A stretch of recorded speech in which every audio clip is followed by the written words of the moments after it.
इस गांव में कहते हैं कि अगर कोई बच्चा रात 12 बजे के बाद किसी आवाज का जवाब दे दे तो सुबह उसका शरीर लौटता है, पर वह बच्चा नहीं लौट पाता। और यही वजह है कि इस गांव में कोई भी बच्चा रात को सोने की हिम्मत नहीं करता। कहते हैं बच्चे रात को इसलिए सोते हैं ताकि अच्छे सपने देख सकें। लेकिन एक गांव ऐसा भी है जहां बच्चे इसलिए नहीं सोते क्योंकि अगर वे सो गए तो सुबह वही बच्चा वापस नहीं आता। यह कहानी है उस गांव की जहां माँ बाप अपने बच्चों को चोर डाकुओं से नहीं बल्कि रात से बचाने के लिए बांधते हैं, क्योंकि चंदनपुर में रात बच्चों की नहीं होती। उस गांव का नाम था चंदनपुर। दिन में यह गांव बिल्कुल साधारण लगता था। मिट्टी के घर, पीपल का पुराना पेड़, कुइयों के पास बैठी औरतें और गलियों में खेलते बच्चे। लेकिन जैसे ही सूरज ढलने लगता चंदनपुर बदल जाता। शाम के ठीक 7 बजे हर घर का दरवाजा अंदर से बंद हो जाता। खिड़कियों पर मोटे धूल भरे पर्दे गिरा दिए जाते। और सबसे अजीब बात, उस रात को पूरे गांव में किसी बच्चे के हंसने या रोने की एक भी आवाज नहीं आती थी। गुड्डू 6 साल का था। मासूम चेहरा, बड़ी बड़ी उत्सुक आंखें और हर बात पर सवाल पूछने की आदत।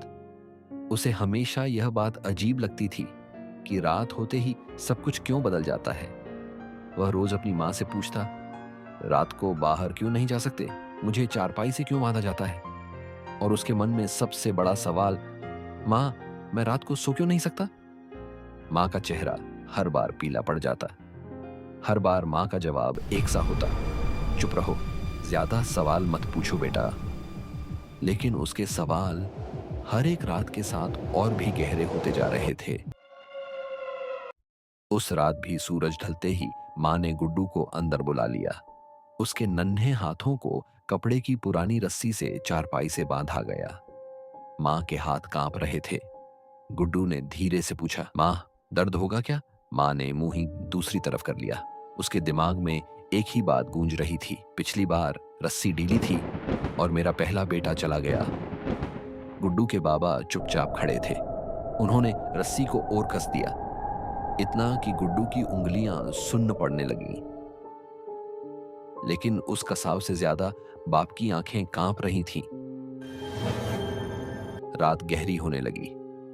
गुड्डू की सांस तेज हो गई। दिल जोर जोर से धड़कने लगा। जब इंसान को यह नहीं पता होता कि उसके साथ क्या होने वाला है तो डर पहले शरीर पर हमला करता है। उसी डर के बीच गुड्डू के कानों में एक अजीब सी आवाज आने लगी, जैसे कोई मिट्टी पर नाखून घसीट रहा हो।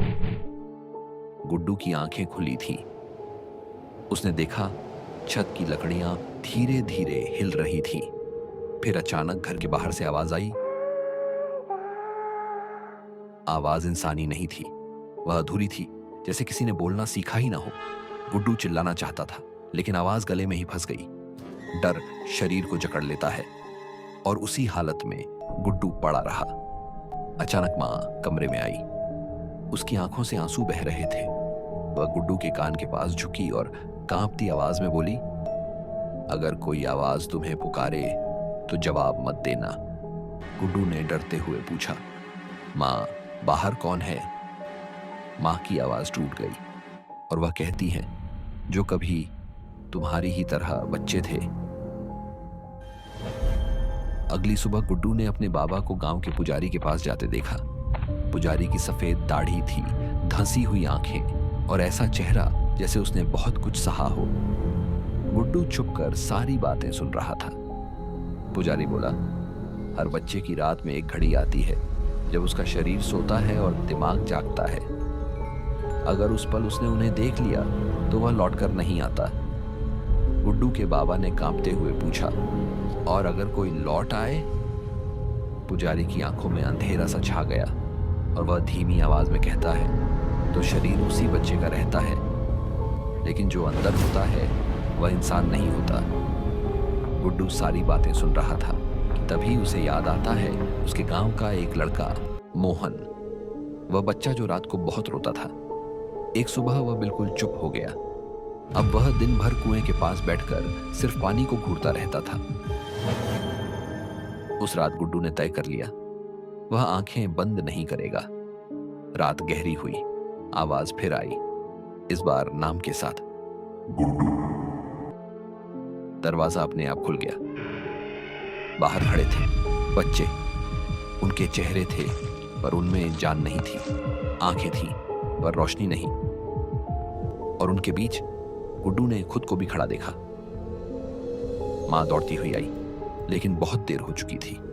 गुड्डू मुस्कुरा रहा था, एक ठंडी खाली मुस्कान। उसकी आंखें अब झपक नहीं रही थी। सुबह हुई। गुड्डू चारपाई पर बैठा था, रस्सी खुली हुई थी। वह बहुत शांत था। मां ने डरते हुए पूछा, बेटा? गुड्डू। वह धीरे से बोला, गुड्डू रात में चला गया। पुजारी ने गांव वालों से कहा, आज रात भी एक और बच्चा नहीं सोएगा और चंदनपुर फिर से सांस रोक लेगा।